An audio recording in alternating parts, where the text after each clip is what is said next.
Hello mga ka-blessing! Magluluto ngayon si Ate Malu ng kalderetang baka. Magpapakilala muna ako sa inyo mga ka-blessing. Ako pala si Vilma. Kasama ko ngayon si Sachi. Hello ka muna. Hello, I'm Sachi. Kami muna ang magbo-voice over. Baka meron ma-in love sa amin. Sure! Natapos nang hiwain ni Ate Malu yung sibuyas at siling giant.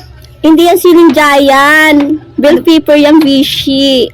Ah, ganun ba? Napakulo na namin yung baka. Kaka! No, not! Char! Malapit nang lumambot ang ngak-ngak.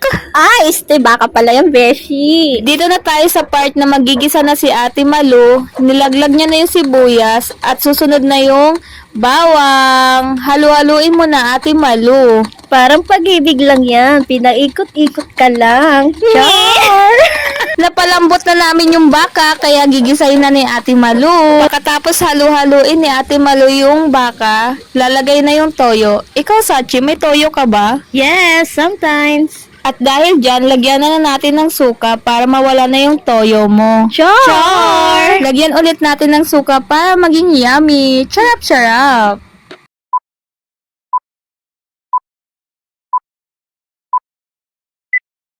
Malapit na tayo matapos. Favorite mo ba yan, Beshi? Yes, favorite ko yung Vichy. Same as... Ayan na, Beshi, matatapos na. Oo nga, Vichy. Mapaparami ako ng kain nito, Vichy. Sayang ang diet ko. Makakatatlong cup ka ng kanin yan.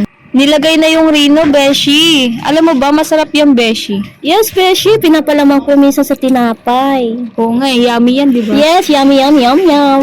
Ayan mga ka-blessing, malapit na tayong kumain. Excited ka na ba, Beshi? Yes, excited na ako kumain. Amoy pa lang, nakagutom na Beshi. Yummy, yummy! Kainan na mga ka-blessing! Tada! Ito na ang recipe ni Ate Malo, ang kalderetang baka. Yummy! Kainan na! Thank you for watching mga ka-blessing!